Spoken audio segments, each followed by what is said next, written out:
The hegemony had ruled the stars for 10,000 years. Their empire stretched across 3 galaxies, covering 11,000 worlds. Every species they had ever met had either joined them or died. There was no third option. The Overlords, as other species called them, believed this was the natural order of things. The strong ruled, the weak served. This was how the universe worked. When their scout drones first detected radio signals coming from a small blue planet in an unremarkable corner of a spiral galaxy, the Overlords felt nothing special. They had seen this before. A young species, just learning to use technology, sending their first clumsy signals into the void. Easy prey. The High Command assigned a standard subjugation fleet to the task. 12 warships, 200 ground assault vehicles, and 50,000 soldiers. It was more than enough. The reports said that these creatures, these humans, had only recently split the atom. They had no ships that could leave their own solar system. They still fought wars against each other with primitive weapons. They would fall like all the others. The fleet arrived on a Tuesday morning Earth time. They did not announce themselves. They did not offer terms. The method was simple and had worked for. First, destroy the military capabilities. Second, eliminate any leaders who might organize resistance. Third, install administrators to manage the new labor force. Fourth, move on to the next world. The human militaries fought back. Of course they did. Every species fought back at first. Jets scrambled from air bases around the world. Missiles launched from submarines and silos. Soldiers grabbed their weapons and ran toward the landing zones. They were brave, the Overlords noted, brave and completely outmatched. Plasma fire cut through steel like it was paper. Kinetic strikes from orbit turned military bases into smoking craters. The great armies of Earth, the ones that humans had feared and respected, lasted less than 3 days. By the end of the first week, organized resistance had collapsed. By the end of the second week, the occupation was complete. The Overlords installed themselves in the great cities of Earth. They took over government buildings, corporate headquarters, and military command centers. They liked tall buildings, places where they could look down upon their new subjects. It reminded everyone of the proper order of things. Humans were assigned to work. The Overlords needed miners, factory workers, and technicians.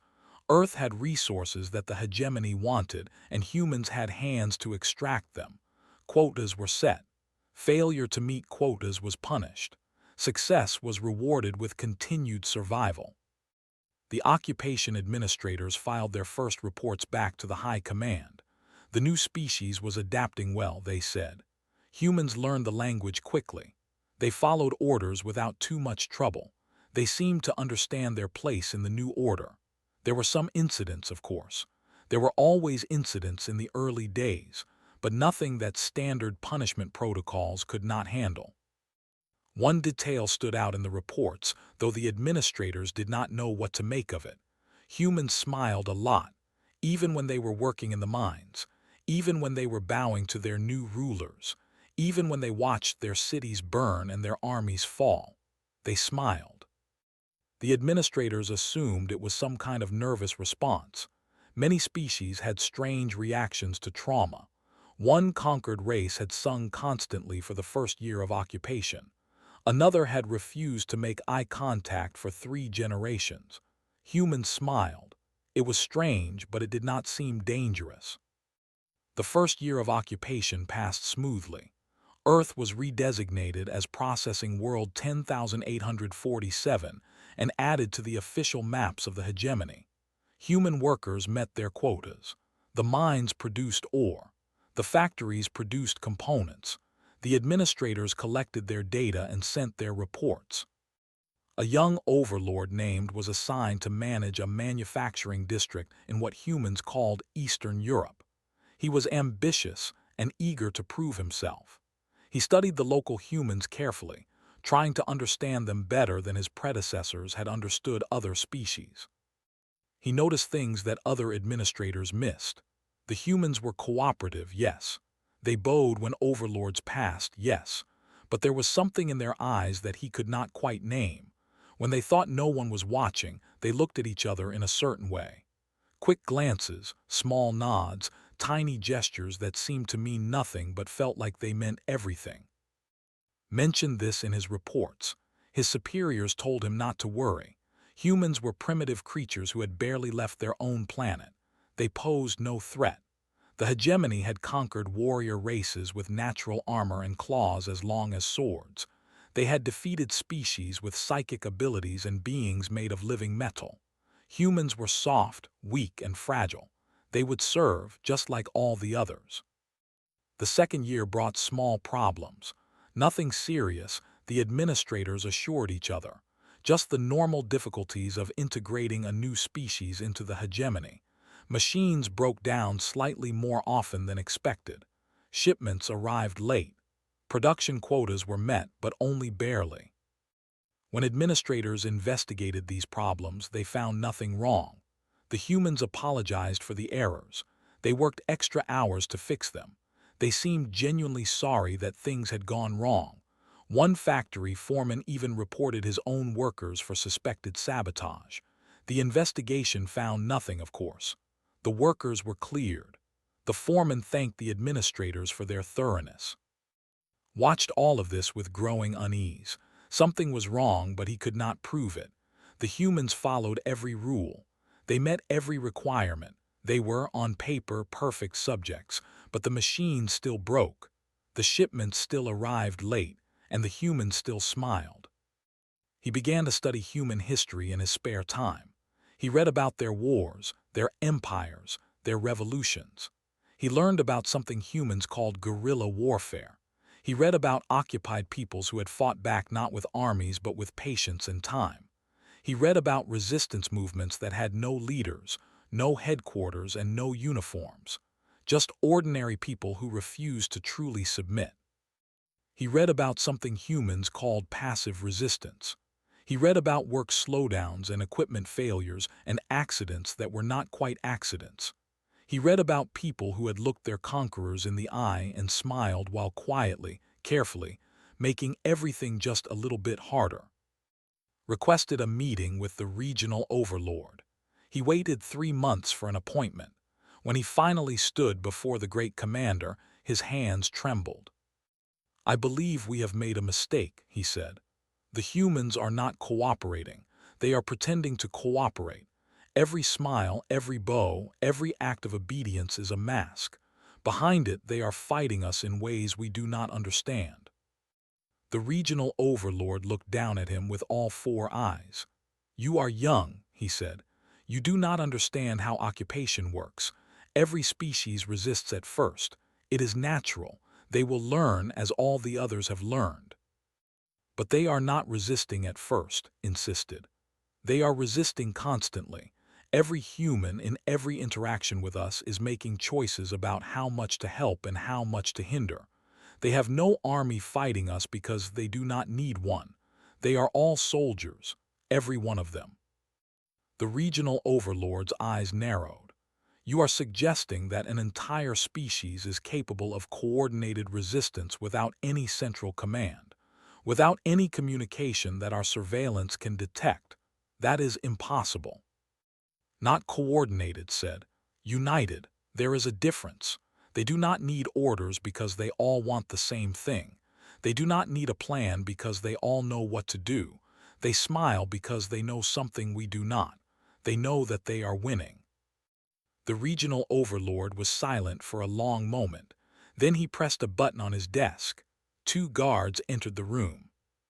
"This officer is suffering from stress-induced delusions," the regional overlord said. "He is to be removed from his post and transferred to medical evaluation. His reports are to be sealed and classified."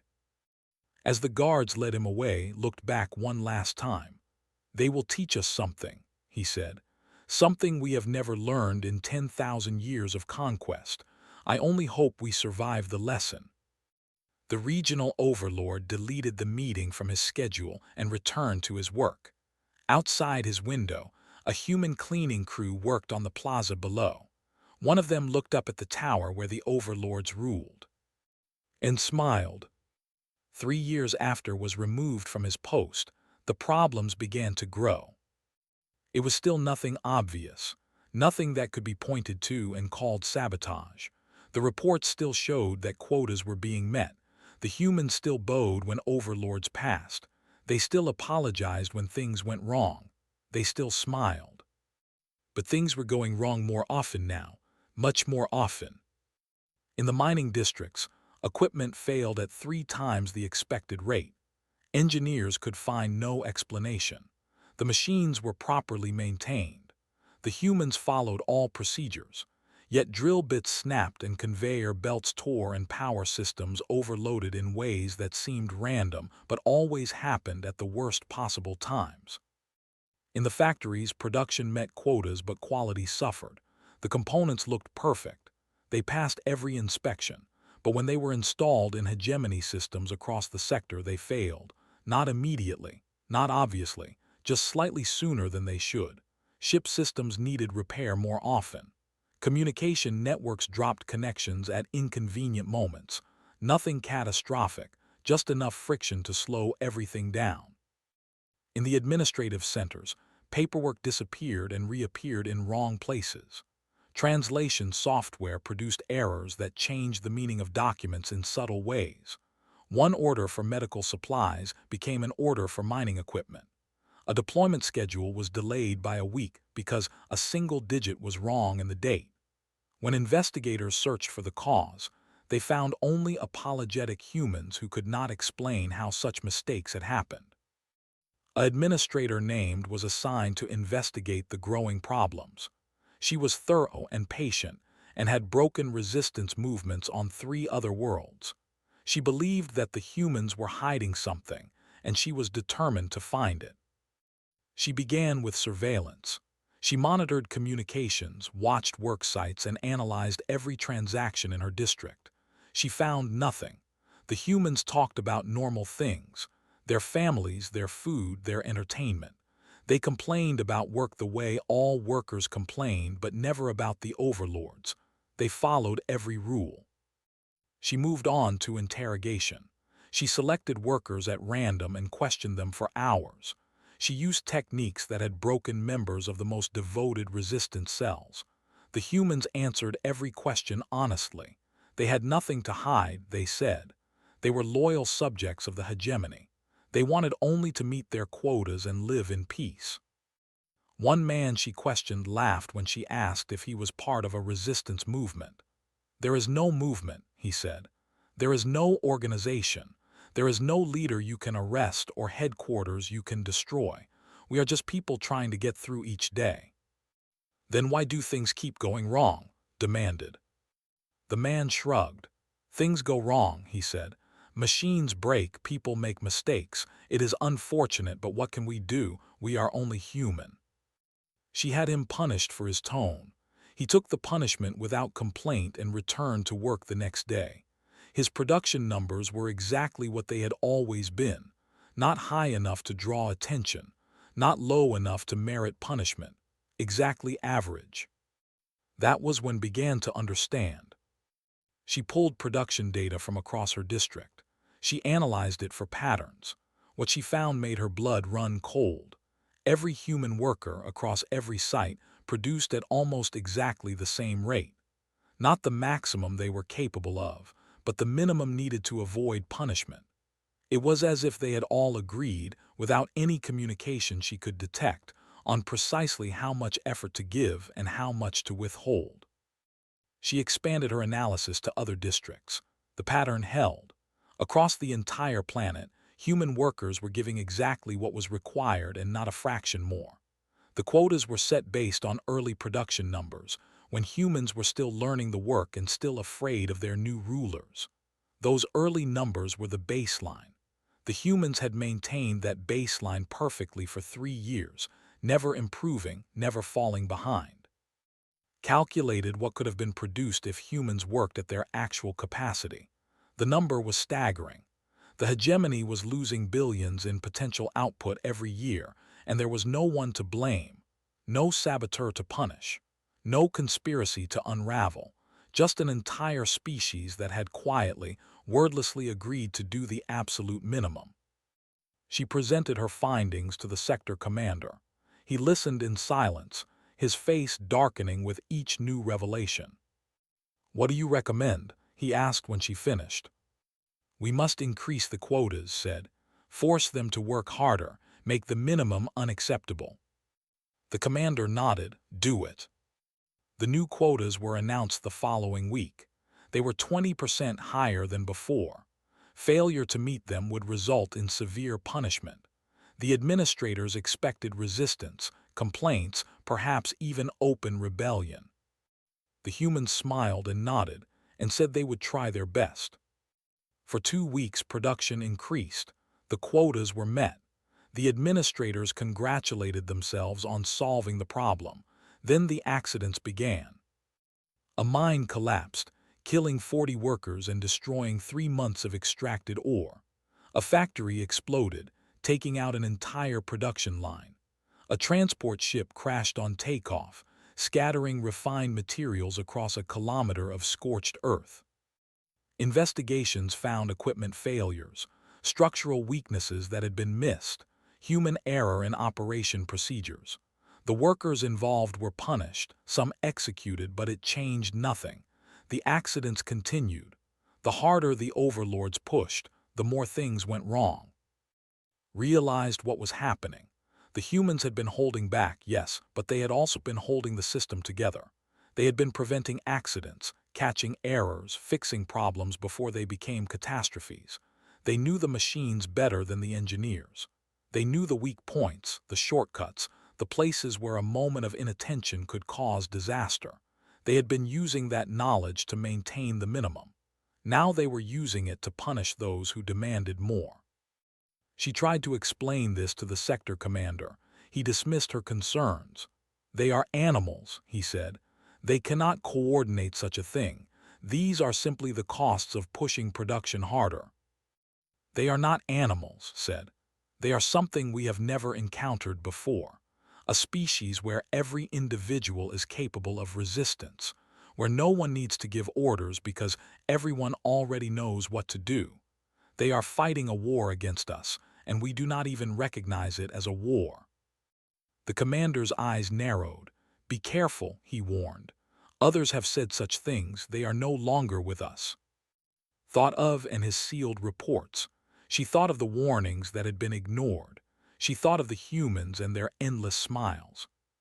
"They are patient," she said quietly. "More patient than we have ever needed to be. They have been conquered before, their history tells us. By each other, by empires that seemed unstoppable. And they have always waited out their conquerors. They do not need to defeat us. They only need to make ruling them more trouble than it is worth." The commander said nothing, but she saw something in his eyes that she had never seen before in an overlord, something that looked almost like doubt. That night sat alone in her quarters and reviewed her data one more time. The patterns were clear now that she knew what to look for. The humans were not trying to destroy the hegemony. They were trying to exhaust it. Every broken machine, every late shipment, every accident that was not quite an accident was a tiny weight added to the burden of occupation. Individually, they meant nothing. Together, over years and decades, they would grind the system down. And the worst part, she realized, was that there was no way to stop it. You could not punish an entire species. You could not monitor every worker every moment of every day. You could not force willing cooperation from people who had decided in their hearts never to give it. The humans had found a weapon that the hegemony had no defense against: obedience itself. Outside her window, the night shift was heading to the factories. They walked in groups, talking quietly among themselves. One of them looked up at the administrative tower where stood watching, and smiled. 20 years had passed since the conquest. In the great council chambers of the hegemony, the high overlords gathered to discuss what they called the human problem. It was not a meeting any of them wanted to have. It was an admission of something that their kind had never admitted before. They were failing. The eldest among them, a being called Hen who had overseen the subjugation of 300 worlds, opened the discussion. Her voice was heavy with age and weariness. "The reports speak for themselves," she said. "Earth was supposed to be a minor acquisition, a primitive world easily absorbed, quickly forgotten. Instead, it has become the greatest drain on our resources in the history of the hegemony." She gestured, and data filled the air before them. Charts and graphs showing the cost of maintaining the occupation, the number of administrators sent to Earth, the number who had died, resigned, or been removed for mental instability, the gap between projected production and actual output, the cascade of failures in systems across the sector that relied on Earth-made components. "We have lost more personnel to Earth than to the last 3 military campaigns combined," Hen continued. "Not to combat, to attrition. They die in accidents. They make critical errors that end their careers. They develop psychological problems that our medical officers cannot explain. Something breaks in them the longer they stay." A younger overlord spoke up. "Then we should simply destroy them, sterilize the planet and start fresh. We have done it before." "We have," Hen agreed. "But we have never done it to a species that has spread as far as humans have.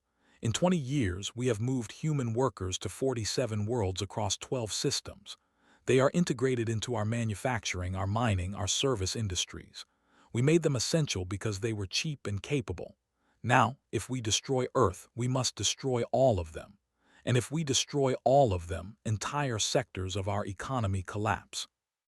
"Then we relocate them," another overlord suggested. "Gather all humans on a few prison worlds, isolate them from the rest of the empire."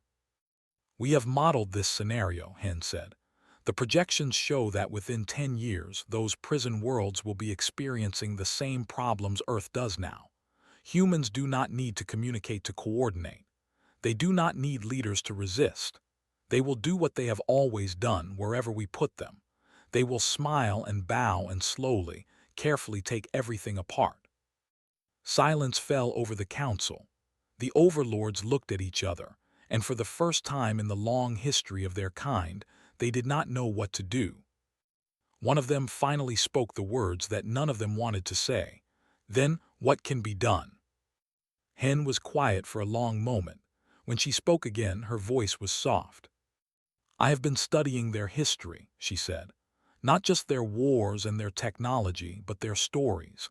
The tales they tell each other about who they are. There is a pattern in those stories that I think explains what we are facing." She called up a new display. Images of human art, text from human books, recordings of human music. "They are fascinated by situations like ours," she said. "Stories about beings more powerful than themselves who try to control them. In their language, they call these beings many things: tyrants, oppressors, overlords. And in almost every story, these powerful beings are defeated, not always through strength, often through patience, through cleverness, through the simple refusal to truly submit. They are telling themselves a story about us," she continued. "A story where we are the villains and they are the heroes who will eventually win. And every human, from the day they are born, grows up hearing this story. It becomes part of how they see the world. When they look at us, they do not see rulers to be obeyed. They see obstacles to be overcome." The young overlord who had suggested destruction laughed bitterly. "So we are defeated by stories, by fairy tales." "We are defeated by belief," Hen said. "They believe, in their bones, that any being who tries to rule them will eventually fail. And because they believe it, they act in ways that make it true. Every human is a soldier in a war they do not need to declare. Every smile is a small act of defiance. Every moment of obedience is calculated to give as little as possible while taking as much as they can." She deactivated the display and looked around the council chamber. "In 10,000 years, we have never faced an enemy like this. We have conquered warriors and scientists and beings of vast intelligence. We have defeated weapons that could shatter planets and minds that could reshape reality. But we have never faced a species where resistance is not an organization but a culture, where fighting back is not a choice but an instinct, where every individual, without any coordination, works constantly toward the same goal." "And what goal is that?" someone asked. Hen's ancient eyes were tired. "To make us leave," she said. "Not today, not tomorrow, but eventually. They are not trying to destroy us. They are trying to exhaust us, and I believe they are succeeding." The debate continued for hours. Some argued for harsher measures. Others suggested trying to win human cooperation through kindness and reform. Still others proposed technological solutions, ways to monitor and control every human action. None of the proposals seemed workable. None addressed the fundamental problem. In the end, Hen called for a vote. "We have three options," she said. "First, we can attempt extermination, accepting the economic damage this will cause. Second, we can continue as we have, accepting that conditions will likely worsen. Third, we can withdraw and declare Earth a restricted zone, forbidden for hegemony exploitation." The vote was not close. The hegemony had not survived for 10,000 years by ignoring reality. When the costs of holding territory exceeded the benefits, they let go and moved on. It was simply good management. The withdrawal took 6 months to complete. Administrators packed their belongings and boarded transport ships. Military units pulled back to orbital stations, and then beyond. The infrastructure the hegemony had built was left behind, given to the humans as a final gesture that everyone knew meant nothing. On the last day, the final Overlord ship hung in orbit above Earth. Its commander looked down at the blue planet below. In the cities, humans were gathering in the streets. Celebrations were beginning. They had done what no other species had ever done. They had made the Overlords leave. The commander thought about the reports he had read, about the smiles and the accidents and the slow, grinding resistance that had worn them down. He thought about, and in all the others who had tried to warn them. He thought about the story the humans told themselves, the one where they always won. And he realized that the story was true, not because humans were stronger or smarter or more advanced, but because they refused to accept any other ending. They had looked at the mightiest empire in 3 galaxies and decided, together without ever speaking the words, that they would not be ruled. The ship broke orbit and headed for deep space. Behind it, Earth began its new life as a free world. The hegemony would go on conquering. There were still thousands of species who would submit, who would serve, who understood their place. But there would be a new entry in the great archives, a warning for all future generations.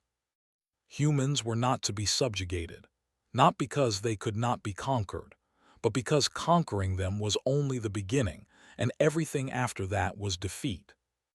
In the years that followed, the hegemony developed new protocols for identifying target species. Their scouts looked for many things: technology levels, military capabilities, natural resources, but they also looked for something new. Something they had learned about on a small blue world in an unremarkable corner of a spiral galaxy. They looked for smiles. On Earth, the humans rebuilt. They studied the technology the Overlords had left behind.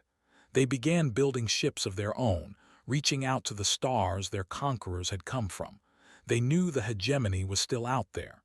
They knew other species were still enslaved. They knew the battle was not really over. But they also knew something else, something the Overlords had never understood and could never learn. Power that depended on submission could always be defeated by those who refused to truly submit. An empire built on fear would always be weaker than a people built on hope. The humans looked up at the stars. They thought about all the worlds still under hegemony control, all the species still waiting for someone to show them another way. And they smiled.